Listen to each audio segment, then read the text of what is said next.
Étant née en Espagne, ayant eu la nationalité française à l'âge de 14 ans, je me suis toujours vécue comme, oui, une Française, puisque la France m'a accueillie et m'a donné toutes les chances que j'ai pu aussi saisir et qui me permettent d'être là devant vous aujourd'hui. Mais j'ai toujours vécu cette identité européenne. Et cette identité européenne, c'est quelque chose de réel, de concret.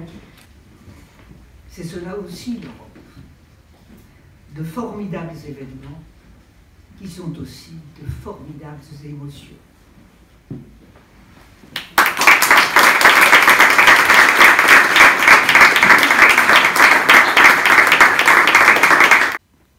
Il ne faut pas exagérer. D'abord, il n'est pas encore prononcé. On négocie. Et vous savez que beaucoup d'Anglais regrettent. L'Angleterre est une île. Et ils ont toujours eu une mentalité d'Iliens. Les Iliens, c'est des gens qui habitent dans une île. C'est-à-dire que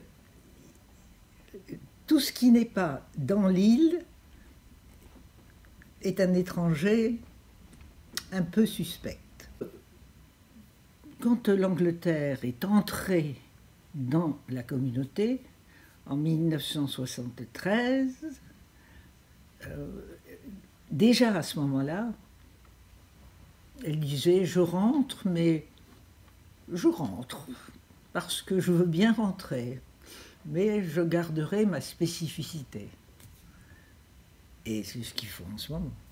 Européenne, c'est quand même le couple franco-allemand. Emmanuel Macron et l'Allemagne, notamment Angela Merkel, ça va plutôt bien. Alors, bon, je ne sais pas si ça va durer, mais actuellement, ils sont quand même très proches. Et ils ont la volonté de poursuivre et de renforcer les forces de rassemblement. Et ça, cette volonté, c'est très important. J'espère que Paris pourra accueillir des institutions qui sont actuellement à Londres. Ben, ce serait normal, ce serait bien. Oui, je le souhaite. Mais il y en aura qui iront ailleurs, à Bruxelles, à Francfort, à Berlin. Il y aura un partage.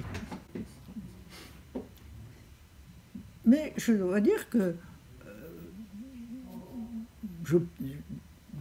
le Royaume-Uni choisit son indépendance, c'est son choix, mais il doit aussi en supporter les inconvénients. Johnny Hallyday, lui, tout seul, il a su tisser des liens entre lui et le public. Et il l'a fait avec beaucoup de talent. Ça, c'est vrai. Un beau projet politique, il faut qu'il y ait un peu de chaleur humaine. Et je pense que l'Union européenne, avec ses dirigeants intelligents, raisonnables, etc., devrait regarder le phénomène Hallyday et s'inspirer un peu de ses méthodes. Des gens, des vieux, des jeunes, des riches, des pauvres, des gens instruits, des gens peu instruits, et qui étaient touchés par le personnage, par ses chansons, etc. C'est presque un phénomène politique, ça. Mais attention, il ne faut pas aller trop loin.